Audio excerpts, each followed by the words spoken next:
O texto de Apocalipse, capítulo 6. Apocalipse, capítulo 6.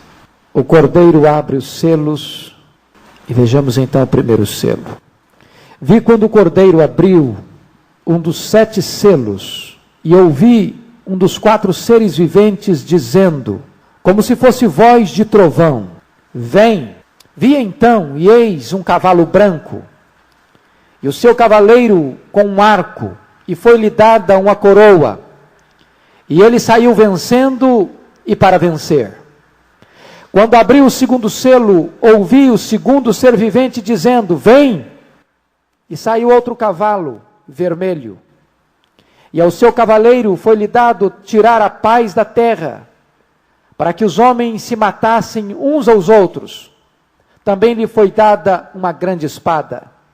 Quando abriu o terceiro selo, ouvi o terceiro ser vivente dizendo, vem.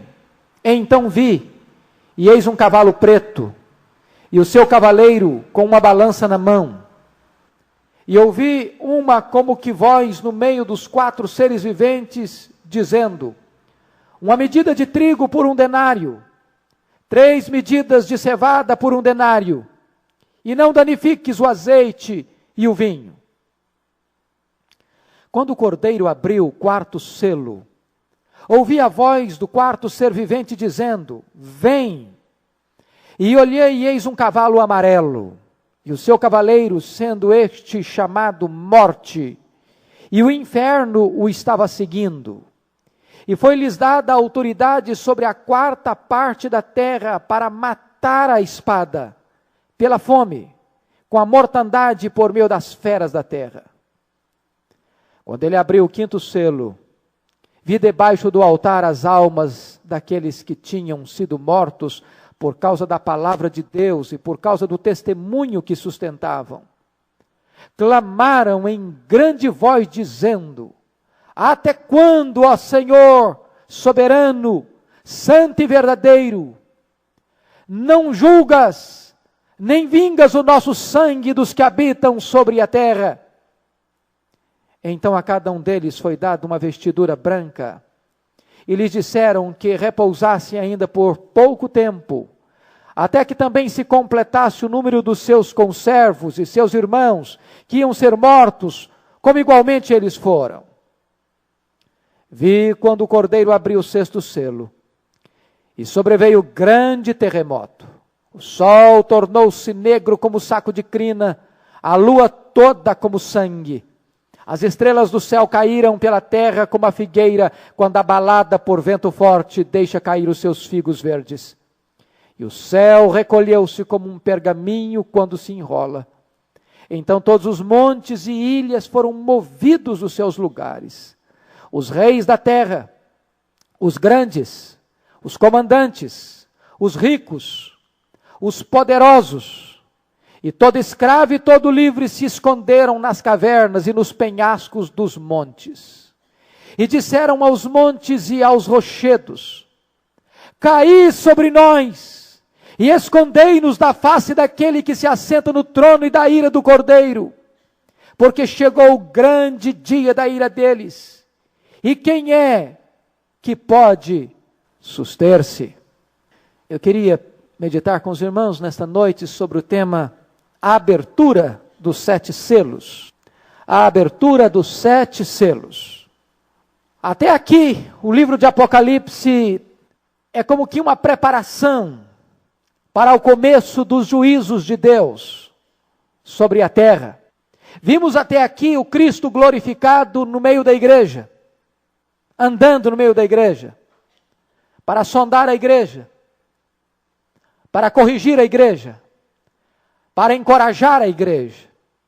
Vimos no capítulo 4 que Deus está no trono, o Criador do universo, e Ele é adorado pela igreja e pelos anjos. Vimos também no capítulo 5 que o Cordeiro que foi morto, o leão da tribo de Judá, a raiz de Davi, venceu. E ele agora toma o livro da história em suas mãos. E ele tem poder de abrir os selos deste livro, revelando que a história não é um anal sem rumo, mas a história tem o leme nas mãos do Cordeiro. E tanto o Criador, no capítulo 4, quanto o Redentor, no capítulo 5, estão sendo exaltados, glorificados pelos anjos, pela igreja e por todo o universo. E agora então, quando se prepara para a abertura dos selos, para a revelação do juízo de Deus sobre a terra, a igreja precisa estar convencida de que o seu Senhor reina, de que a história não caminha sem rumo, sem norte, mas está nas mãos seguras, soberanas do seu Rei, Salvador e Senhor. O que vai acontecer daqui para frente é que o juízo de Deus virá sobre a terra. E a abertura desses 7 selos, como já abordamos na primeira e na segunda aula deste livro de Apocalipse, compreende todo o período da igreja, desde a ascensão de Cristo até a sua segunda vinda. Se você perceber, à medida que os selos vão sendo abertos no céu, efeitos tremendos acontecem na terra, porque os céus dirigem a terra. Lá estão as causas, aqui na terra estão os efeitos, estão as consequências. E o Cordeiro é encarregado de todo o programa da abertura dos selos e da soberania sobre os fatos que vão acontecer na história da humanidade. Se você perceber ainda, na abertura dos 4 primeiros selos, a ira de Deus vem misturada com a graça. A ira vem misturada com a graça, até a abertura do 4º selo. Mas quando o 6º selo abre-se, agora é a ira sem mistura. É a ira completa. É a ira sem chance de salvação. É o grande dia do juízo. Se vocês perceberem, Apocalipse capítulo 6, é um texto paralelo de Mateus 24, de Marcos 13 e de Lucas 21, onde estão registrados o sermão profético do Senhor Jesus Cristo. Na verdade, a abertura dos selos não trazem para nós nenhuma novidade que Jesus já não tivesse apontado no seu sermão profético. Quando disse que haveriam guerras, rumores de guerras, nação se levantaria contra nação, reino se levantaria contra reino, haveria fome, haveria terremoto, haveria pestilência. E então, os homens entregariam a igreja aos tribunais, e os crentes seriam perseguidos e odiados e mortos por causa do nome do Senhor Jesus Cristo. Então, toda a terra, toda a natureza entraria como que num processo de convulsão, e haveria uma desinstalação dos elementos da própria natureza. O sol se escureceria, a lua tornar-se como sangue, as estrelas cairiam do firmamento. Então apareceria no céu o sinal do Filho do Homem, vindo com grande poder e muita glória para sentar-se no trono para o julgamento. Estas cenas estão eloquentemente registradas aqui na abertura dos 7 selos. A título e a guisa de introdução, eu quero só pontuar alguns aspectos antes de entrarmos na abertura dos selos. A primeira coisa que nós temos que compreender é que Deus está no trono. Como é maravilhoso que Deus não deixou que os selos fossem abertos, as trombetas fossem tocadas e as taças do juízo fossem derramadas, sem antes informar a igreja de que Ele, Deus, está no trono, de que Ele reina, e de que o livro da história está nas mãos do Cordeiro que venceu. Entenda isso, querido. Por mais turbulenta que seja a história, por mais dramática que seja a situação do mundo, Deus continua no trono. Segunda coisa que chama a sua atenção: quem tem o livro tem o controle. Quem tem o livro nas mãos tem o controle. Quem abre os selos é o Cordeiro. Ou seja, os eventos, os fatos, os acontecimentos só se darão porque o Cordeiro toma a iniciativa. As coisas não acontecem ao arrepio da vontade do Cordeiro, às expensas da vontade do Cordeiro. Ele tem o controle, ele está no trono e o livro está nas suas mãos, e ele é quem abre os selos. O Cordeiro governa. Terceiro aspecto: os eventos do juízo não acontecem sem seu conhecimento, sem sua permissão e sem o seu controle. Até mesmo a tortura e o massacre e o martírio dos cristãos, até quando os crentes estão sendo mortos, torturados e passando pelo vale do martírio, o Cordeiro ainda está no controle. Ele sabe quando é que deverá parar. Ele conhece o número daqueles que hão de ser martirizados. E quando esse número se completar, o Cordeiro vai dizer: basta, o mundo já está maduro para o juízo. E o último ponto que eu chamo a sua atenção à guisa de introdução é que todo o universo está sob a autoridade do Cordeiro e serve aos seus propósitos. Quando o sol escurece, quando a lua se transforma como que em sangue, quando as estrelas caem, quando os montes se abalam, quando o céu se enrola com o pergaminho, quando os homens entram em convulsão social, matando-se uns aos outros, isso significa que tudo está sob o controle do Cordeiro para o cumprimento do seu propósito soberano. Então, diante disso, podemos entrar e olhar o que acontece na abertura dos selos. Então, com a sua Bíblia aberta, vamos acompanhar. O primeiro selo é aberto.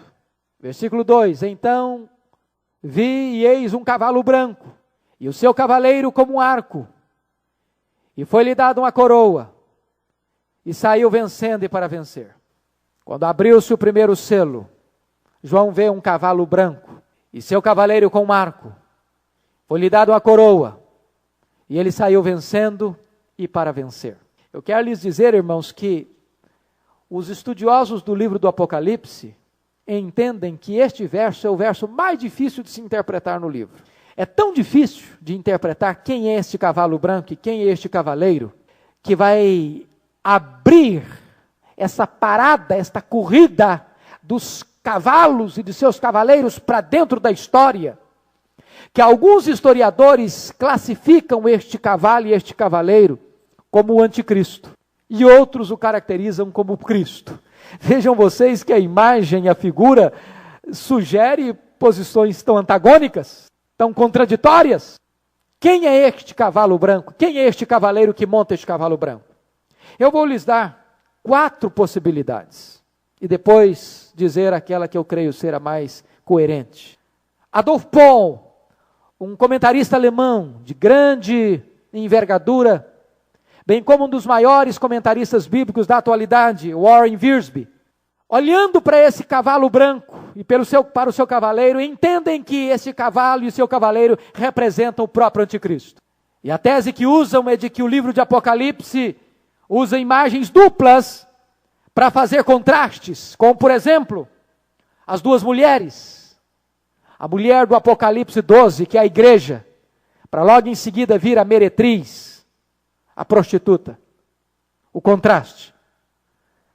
Ou as duas cidades, a cidade de Jerusalém, a Nova Jerusalém, e a Babilônia, a cidade corrompida, a mãe das meretrizes. Ou o contraste entre Cristo e o anticristo. Assim, esses intérpretes entendem que o cavalo branco aqui seria uma inocência encenada, fingida, uma luz falsa, O anticristo se apresentando como o deslumbrador, apresentando-se inicialmente como pacificador, como aquele que inicialmente vai ter estupendas vitórias e parecer irresistível ao ponto de levantar-se uma pergunta: quem é como a besta? Quem pode lutar contra ela?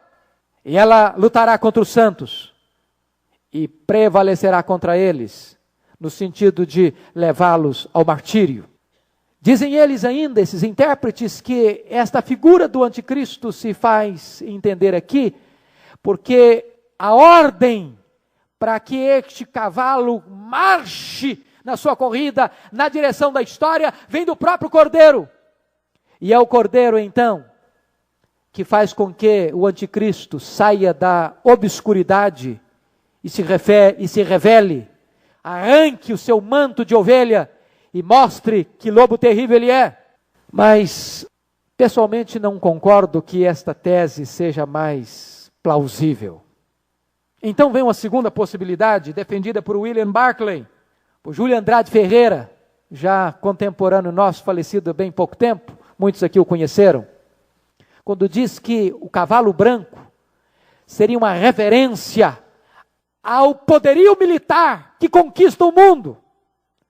É o primeiro dos 4 cavaleiros do Apocalipse. É o poderio bélico, é o poderio militar, que sai pelo mundo, conquistando, dominando, triunfando.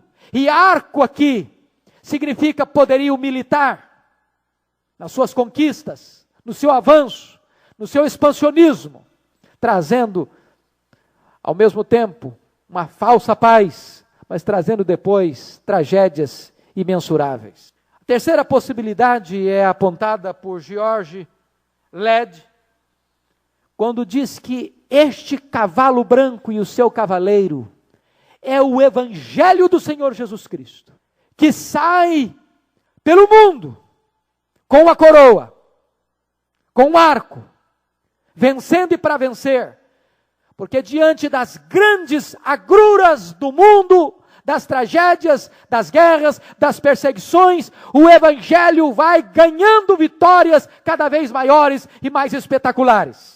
Ninguém pode deter o Evangelho do Senhor Jesus Cristo. O Evangelho será pregado em todo o mundo, para testemunhar todas as nações. Então virá o fim. E alguns estudiosos dizem de uma maneira eloquente, da seguinte maneira: sem escola, os cristãos confundiram os letrados rabinos.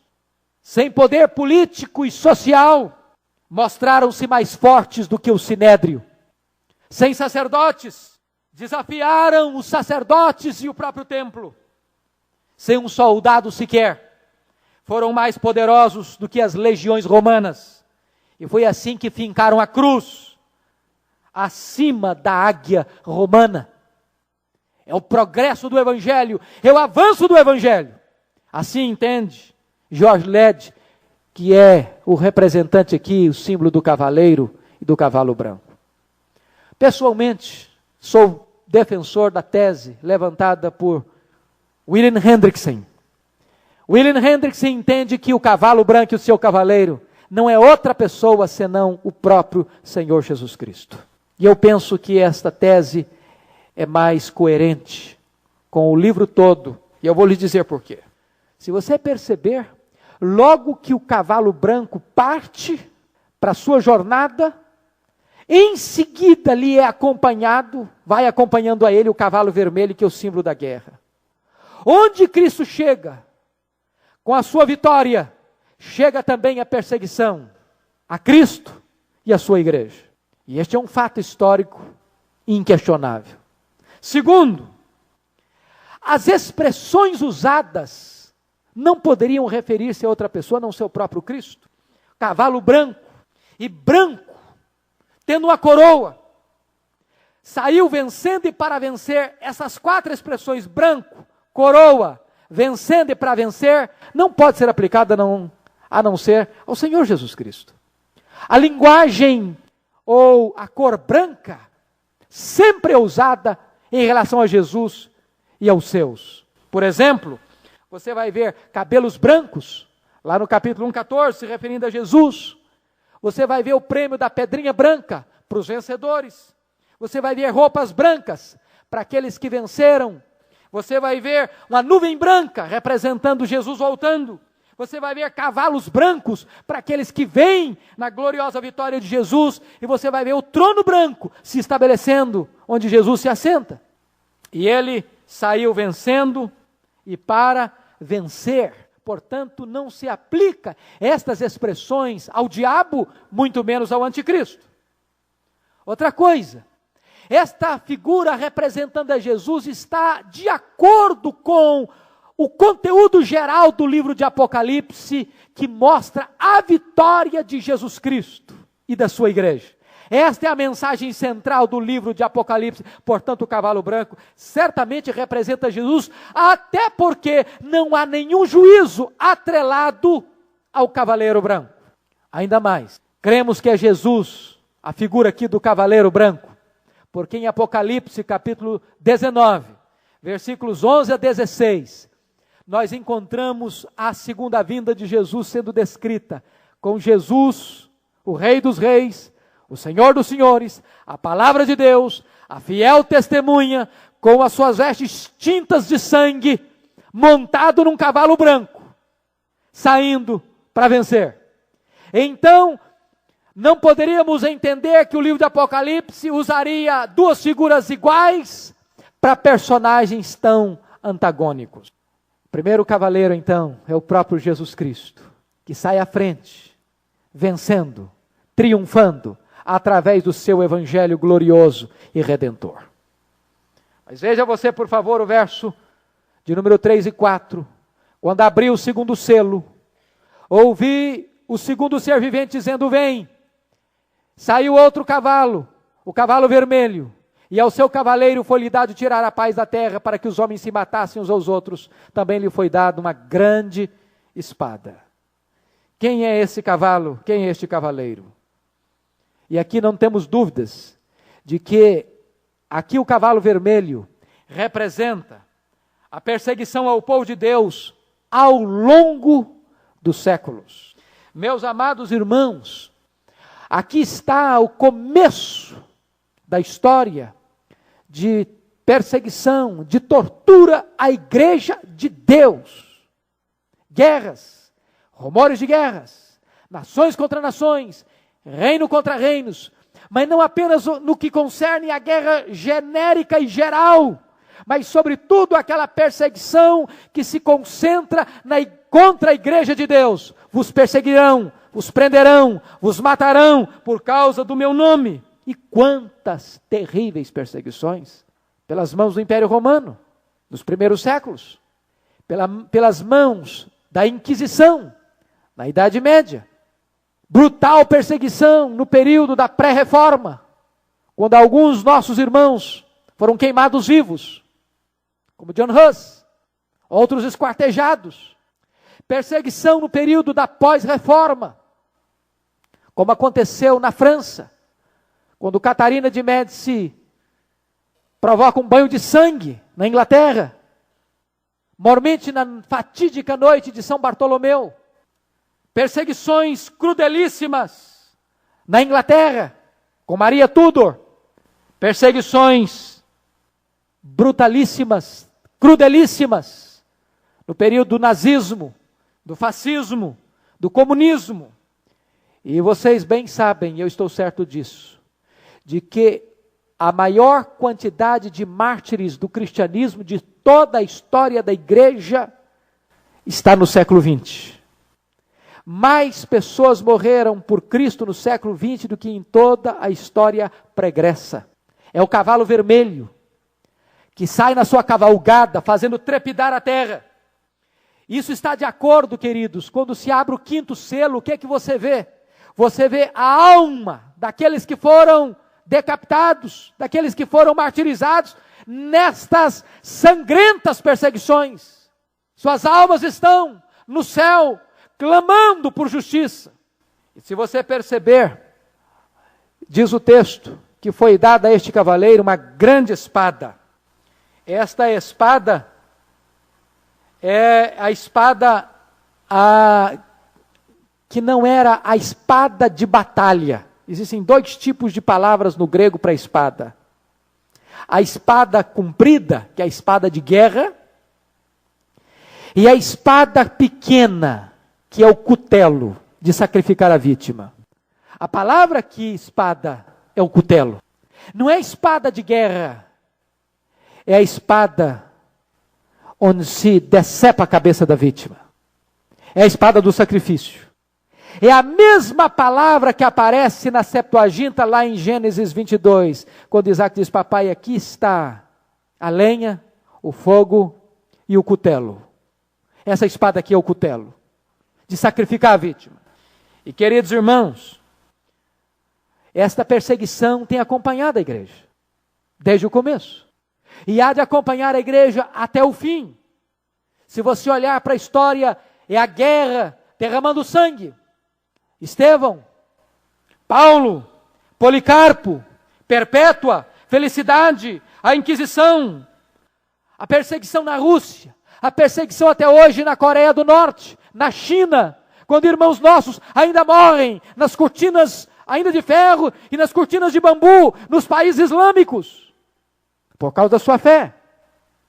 Este cavalo em disparada.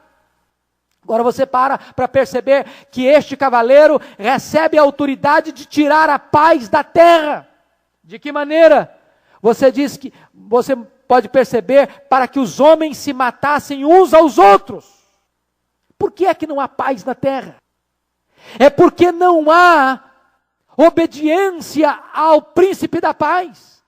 Porque os homens rejeitaram o príncipe da paz, eles não têm paz. E vejam vocês que guerra é a coisa mais insana, absurda, que pode existir, porque em última instância a guerra é fratricida. É o homem matando o seu próprio semelhante, coigual, seu próprio irmão. E se procura a paz, e se perde a paz pela guerra. E quantas guerras ideológicas, religiosas, por interesses econômicos, expansionistas, por megalomania. E se vocês perceberem, as guerras estão aumentando em número e em barbárie. Quem de nós pode ler os relatos da Segunda Guerra Mundial sem ficar comovido? Quem de nós? Quem de nós pode ler sobre o Holocausto sem não estremecer da cabeça aos pés? Quem de nós pode imaginar homens comuns como você e eu, tornando-se feras bestiais, monstros acelerados, ao ponto de não perder a tranquilidade aparente, ao levar às câmaras de gás, aos campos de concentração, milhões de pessoas? E o que é triste é que ainda hoje se investem milhões, bilhões de dólares em armas, ao mesmo tempo que se fala em desarmamento, ao mesmo tempo que se fala em desarticular os poderes da guerra nuclear, se investe em armamentos, se prepara para a destruição, mais do que para a salvação. Por que isso? Porque este cavalo vermelho e seu cavaleiro são acionados, impulsionados pelo dragão vermelho, aquele que é assassino desde o princípio. E ele leva a terra a se embriagar com o sangue das pessoas. Quarto cavalo marcha para a história, trazendo guerra e derramamento de sangue. Logo depois, olhe você, por favor, versículo 5. Quando abriu o terceiro selo, ouvi o ser vivente dizendo: vem. E então vi, eis um cavalo preto, e o seu cavaleiro com a balança na mão. E ouvi como uma voz no meio dos 4 seres dizendo: uma medida de trigo por 1 denário, 3 medidas de cevada por 1 denário, e não danifiques o azeite e o vinho. O que é o cavalo preto? Quem é o seu cavaleiro? E você pode perceber que o cavalo preto representa fome, pobreza, opressão, exploração, porque a fome é subproduto da guerra. E o que significa aqui com a balança na mão? É época de racionamento. O que significa 1 litro de trigo por 1 denário? Quando naquela época se compravam 12 litros de trigo por 1 denário. Agora se compra 1 litro só por 1 denário. 1 denário era o salário de um homem durante o dia. Se o homem trabalha o dia inteiro para comprar a ração do alimento, para ele só, significa que é um período de escassez, de racionamento, de opressão econômica. Se tem que comer a família, não pode comer trigo, tem que comer cevada. E cevada naquela época, era o cereal dado aos animais domésticos. Significa opressão econômica, carestia, escassez, empobrecimento da população. E se vocês estudarem, e saiu inclusive essa semana, de que a população está se tornando mais pobre. E não é a população brasileira, é a população mundial. A população mundial está se tornando mais pobre.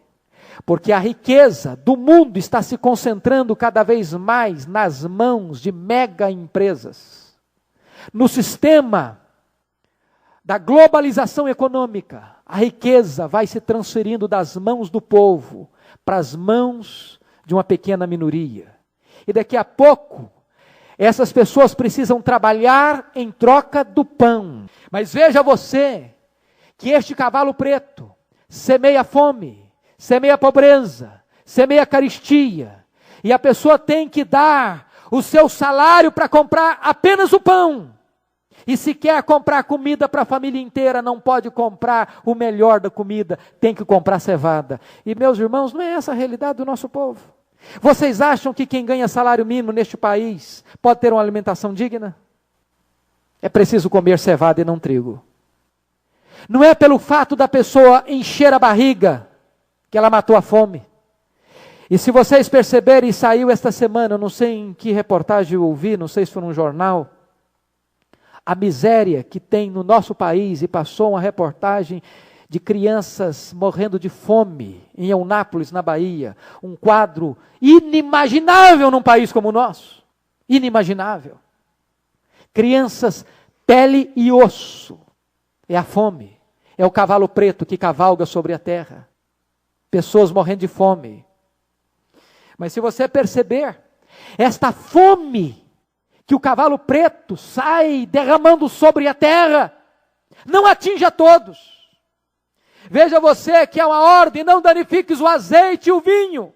O azeite e o vinho eram artigos de luxo das pessoas aquinhoadas.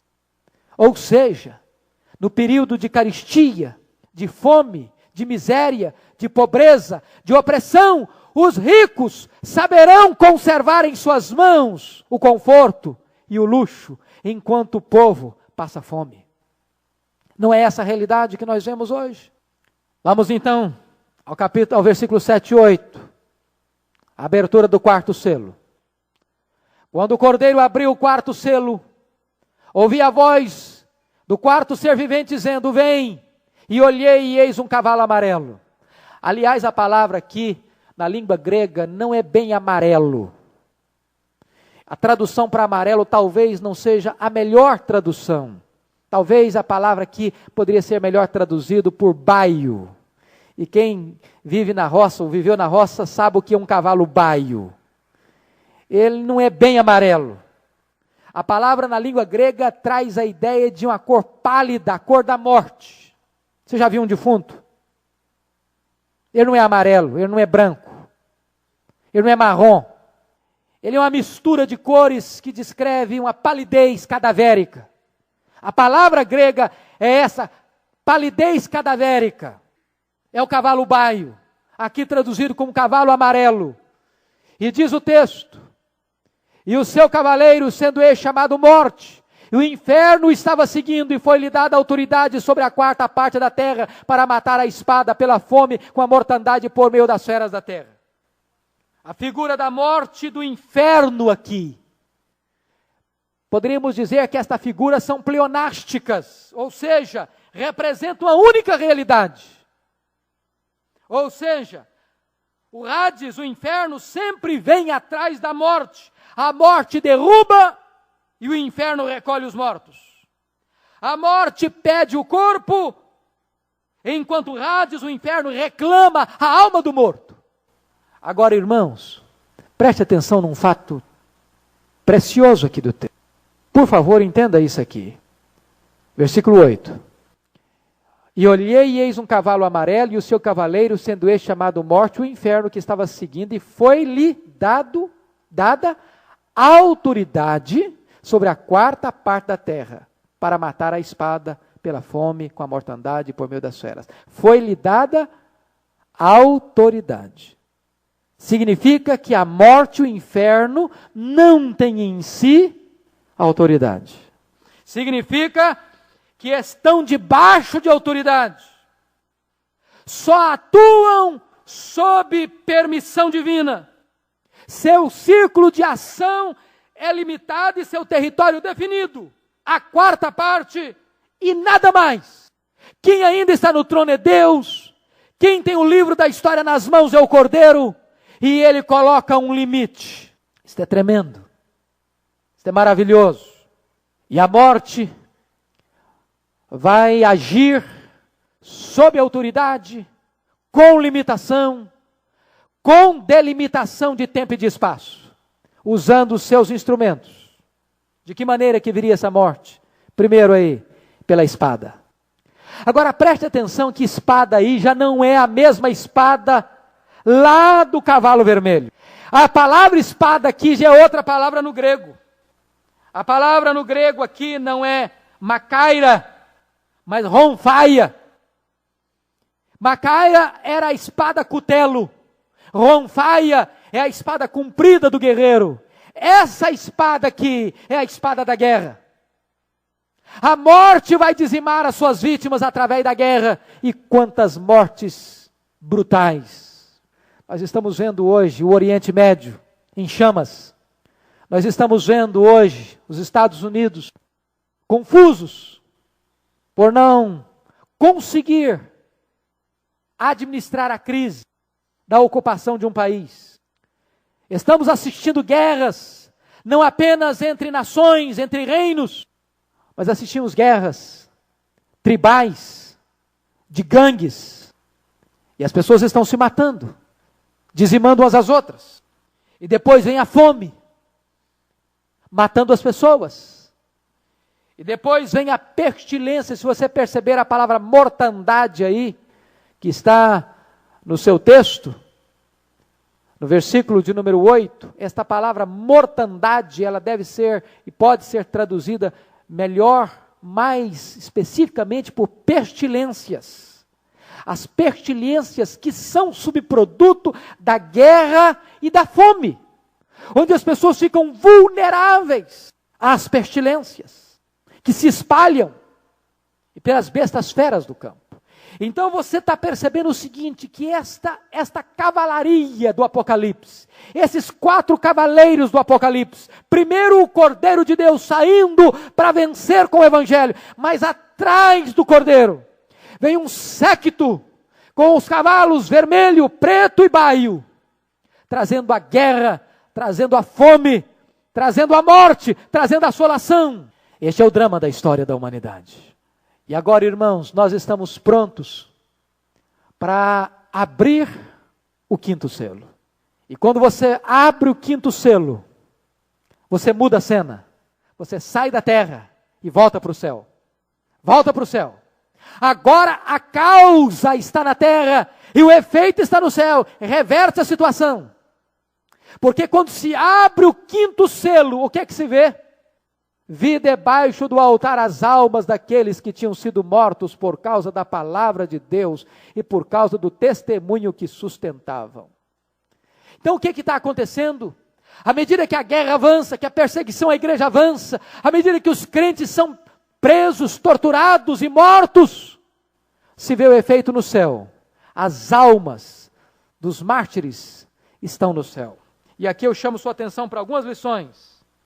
As almas dos que morrem pela sua fé estão no céu.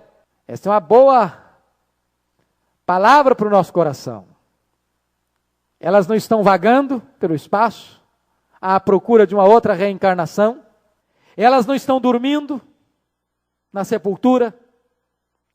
Elas não estão em estado de inconsciência, elas estão no céu. E elas estão clamando, elas estão conscientes. E esta é uma verdade gloriosa, meus irmãos, para a igreja de Deus. Morrer para o crente, ainda que debaixo de tortura, ainda que martirizado, não significa tragédia, não significa o fim, não significa desespero. As almas daqueles que morrem e tombam aqui, quando você tomba no campo de batalha aqui, você se levanta no céu, você acorda no céu, você está diante do Cordeiro, você está clamando ao Cordeiro lá no céu. Morrer, diz a Bíblia, é deixar o corpo e habitar com o Senhor. Morrer é partir para estar com Cristo, que é incomparavelmente melhor. A morte não pode nos separar de Deus, diz o apóstolo Paulo aos Romanos. Segunda coisa que eu chamo sua atenção: Deus não poupou essas pessoas do martírio, mas deu-lhes poder para morrerem por causa da palavra. Preste atenção nisso. Você já perguntou isso algumas vezes? Por que Deus permite um filho dele morrer? Por que Deus permite um filho dele ser executado nas mãos do ímpio? Você já perguntou por que muitos crentes morreram e ainda morrem? Nas prisões? Nos massacres coletivos? Deus não os poupou do martírio, mas deu-lhes poder para permanecerem fiéis e vencerem pelo martírio. Há uma figura na Bíblia, irmãos, da mais alta importância. É que a Bíblia diz em Apocalipse 13 que a besta, o anticristo, vai lutar contra a igreja e vencer os santos. Como assim? É que vai matar os santos. Deus não vai livrá-los da morte, do martírio. Mas ao mesmo tempo a Bíblia diz que os santos vão vencer pelo sangue do Cordeiro e pela palavra do testemunho. Ou seja, quando a igreja tomar a posição de morrer, em vez de se tornar apóstata, de morrer em vez de negar a Jesus, os inimigos de Deus vão matar a igreja, mas a igreja vai vencer os inimigos de Deus, porque preferirá a morte à apostasia. É este o quadro que estamos assistindo aqui. Outra coisa que eu chamo a sua atenção: as almas dos fiéis pedem não vingança pessoal, mas a vindicação da justiça divina. Veja o verso 10. Clamaram em grande voz, dizendo: até quando, ó Senhor? Ó soberano Senhor. E a palavra soberano Senhor é uma palavra só no grego. Não é Kyrios. A palavra é déspotes. E déspotes, de onde vem a nossa palavra déspota, não é no sentido negativo do déspota. É no sentido de que ele é absolutamente soberano. Está acima de qualquer outra autoridade. E essas almas estão clamando por vingança. Até quando, ó soberano Senhor santo e verdadeiro, não julgas nem vingas o nosso sangue dos que habitam sobre a terra? Meus irmãos, nós estamos aqui enfrentando duas situações. Quando Cristo estava na cruz, o grande clamor de Cristo foi: Deus meu, por quê? Por quê? Esta era a pergunta de Jesus. A pergunta das almas dos santos não é por quê, é até quando, Senhor? Até quando? Talvez esta é a pergunta que mais inquieta a nossa alma também. Até quando, Deus? Até quando o justo vai perecer nas mãos do ímpio? Até quando o ímpio vai prevalecer? Até quando a corrupção vai galopar sobre a terra? Até quando a mortandade vai assolar ao meio-dia? Até quando, Senhor, nós veremos os teus inimigos prevalecendo e massacrando o teu povo? Até quando? Queridos irmãos, esta é uma das questões que talvez você e eu não possamos entender muito, não. Mas se você parar para olhar as pessoas que enfrentaram, por exemplo, as arenas, as piras de fogo, os campos de concentração, as prisões, as câmaras de gás, os fornos crematórios. Talvez nós possamos entender um pouco do que é este clamor dessas almas, perguntando: até quando, Senhor? Não vindicarás a tua própria justiça? Mas o que acontece com estas almas que clamam? Veja você que elas recebem, versículo 11, então cada um deles foi dada uma vestidura branca. E o que significa vestidura branca? Significa pureza, santidade, felicidade. Significa que estas almas que estão no céu, elas estão em estado de glorificação. Não plena ainda, vamos entender isso. Por que não plena? Os estudiosos da escatologia classificam esse período de período intermediário. Por quê? Porque é o período em que uma pessoa morre, e a sua alma vai para o céu, e o seu corpo vai para a sepultura, volta ao pó. Nesse tempo, até a segunda vinda de Cristo, quando acontecerá a ressurreição, nós chamamos esse período de período intermediário. Nesse período, a glorificação não é plena ainda, porque o corpo ainda não foi glorificado. Mas as almas dos santos sobrevivem sem o corpo. A alma sobrevive sem o corpo, é consciente sem o corpo, já desfruta da glória sem o corpo, já está vestida de vestiduras brancas sem o corpo, em glória, desfrutando das venturas celestiais. E o que mais somos informados? A ordem é essa. Veja por favor o verso 11. E lhes disseram que repousassem ainda por um pouco, até que também se completasse o número dos seus conservos e seus irmãos que iam ser mortos, como igualmente eles foram. Veja bem que eles deveriam repousar. Repousar não é dormir, não é estar em estado de inconsciência. Repousar é a mesma linguagem de Apocalipse, capítulo 13 e 14. Bem-aventurados aqueles que desde agora morrem no Senhor, para que descansem das suas fadigas. Não tem mais fadiga, não tem mais dor, não tem mais cansaço, não tem mais enfermidade, não tem mais luto. Agora, queridos, eu quero terminar esse ponto dizendo uma coisa para mim maravilhosa. Há um limite para essa enxurrada de injustiça. Louvado seja Deus. O Senhor olha para aquelas almas que clamam por justiça no céu e dizem: descansem, descansem, porque eu tenho o tempo certo para fechar a cortina da história, para marcar o dia do juízo, para estancar este fluxo, essa enxurrada de violência. Quando o número dos mártires estiver completado, quando a máquina da impiedade estiver na sua ação plena, e os ímpios e os maus estiverem achando que estão na plenitude da sua força e do seu poder, quando o sangue da igreja estiver embebedando a terra, Deus então vai dizer: basta, chega, chegou o dia do juízo. É Deus quem vai definir esse dia. Esse dia não é o acaso que vai defini-lo. Esse dia é a mão do Cordeiro que está reinando, que vai dizer: chegou a hora, é o dia do juízo. Que coisa tremenda, irmãos. Que coisa tremenda. Podem ter certeza. O número dos mártires ainda não terminou. Quem sabe Deus ainda vai chamar alguns de nós para essa experiência. E não pensem vocês que cristianismo é colônia de férias.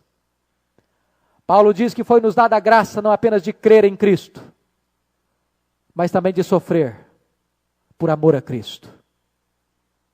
E Paulo entendia muito bem isso.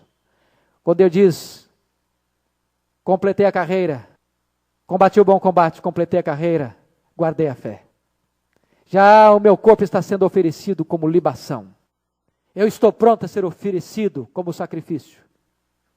Este era o entendimento do apóstolo Paulo. Este é o entendimento de qualquer cristão que realmente creu verdadeiramente no Senhor Jesus. se preciso for.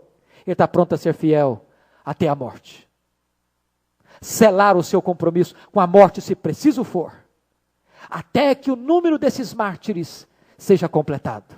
Então, o Cordeiro dirá: basta, chegou o dia do juízo. Mas eu termino. O quinto selo foi o clamor no céu das almas dos mártires. Mas vamos ver o sexto selo, irmãos. O sexto selo, o clamor não é no céu. O sexto selo, o clamor é na terra. Meus irmãos, essa é uma das cenas mais tremendas da história, e eu chamo a sua atenção para ele, nos versos 12 a 17.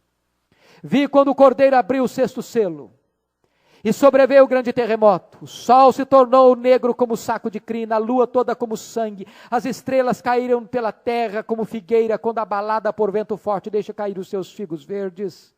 E o céu recolheu-se como um pergaminho quando se enrola. Então todos os montes e ilhas foram movidos dos seus lugares. Os reis da terra, os grandes, os comandantes, os ricos, os poderosos, e todo escravo e todo livre, se esconderam nas cavernas e nos penhascos dos montes, e disseram aos montes e aos rochedos: caí sobre nós, e escondei-nos da face daquele que se assenta no trono e da ira do Cordeiro.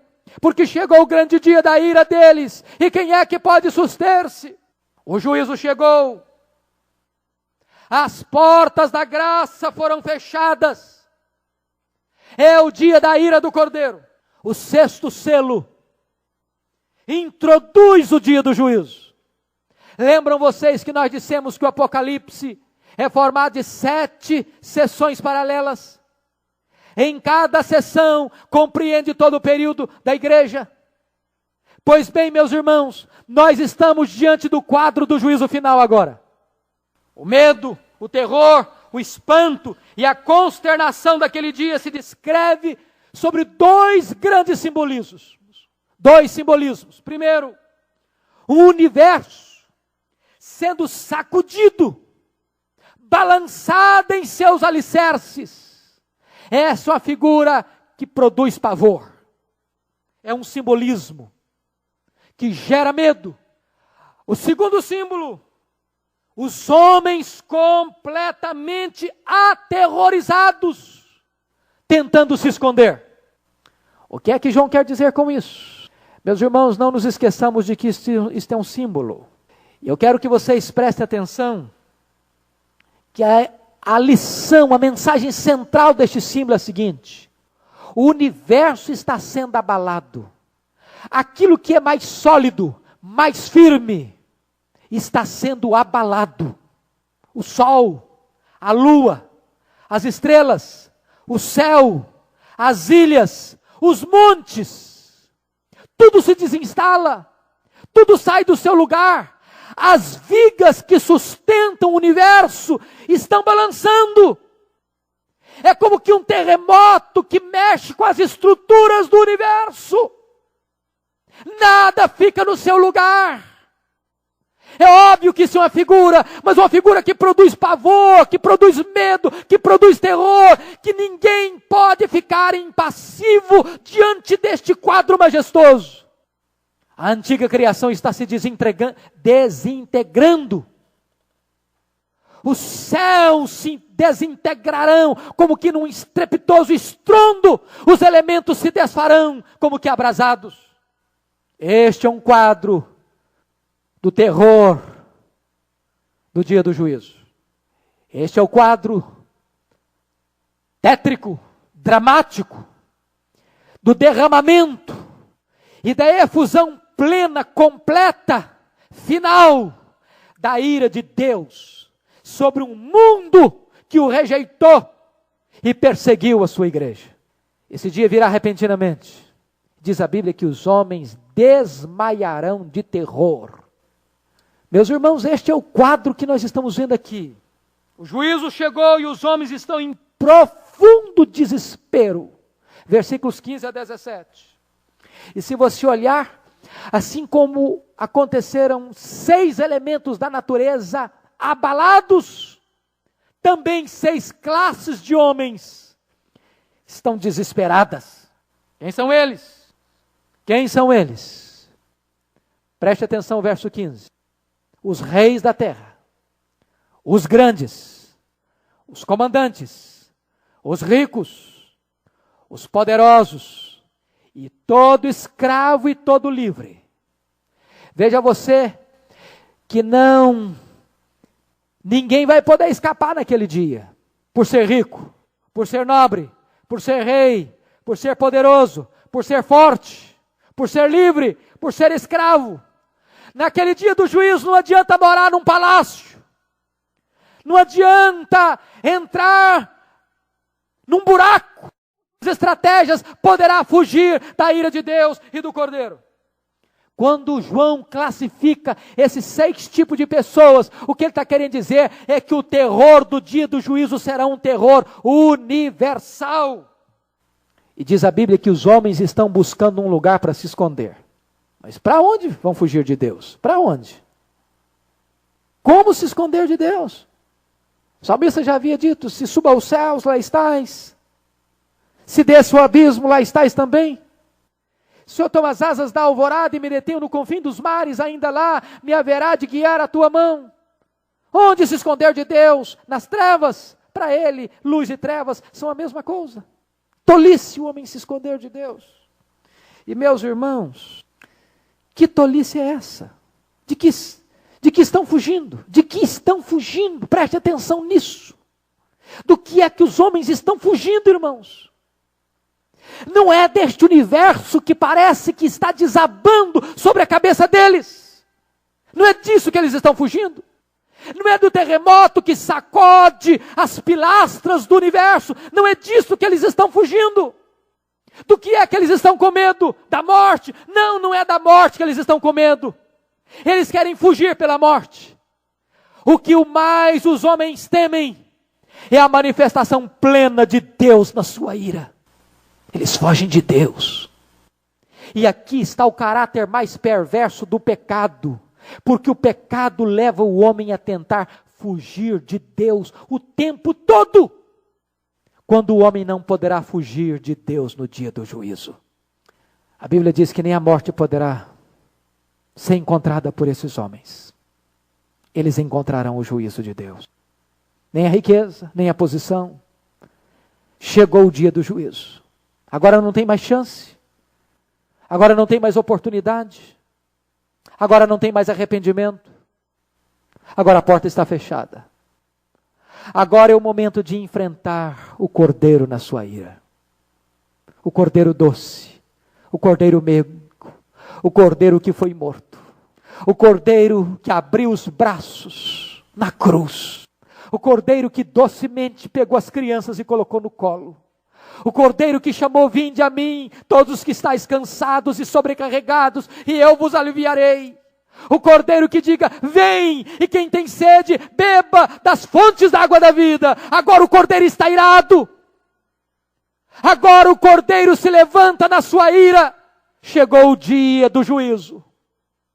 E a pergunta dos desesperados, dos que estão nas cavernas, dos que estão tentando fugir de Deus, a pergunta deles é esta que está aí no final do capítulo 6. E quem é que pode suster-se? Porque chegou o grande dia da ira de Deus e do Cordeiro. Quem é que pode manter-se de pé diante da ira de Deus? Quem é? Quem é? É isso que nós vamos estudar no próximo capítulo. Os ímpios certamente não poderão.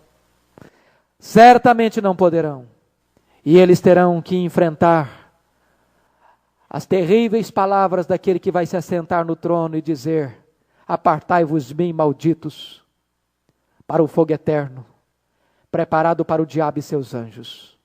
Eu nunca vos conheci, apartai de mim, vós os que praticais a iniquidade. Meu irmão, meu amigo, o dia do juízo se aproxima. Hoje, ainda é o dia da graça. Hoje ainda você pode voltar-se para Deus e encontrar nele perdão.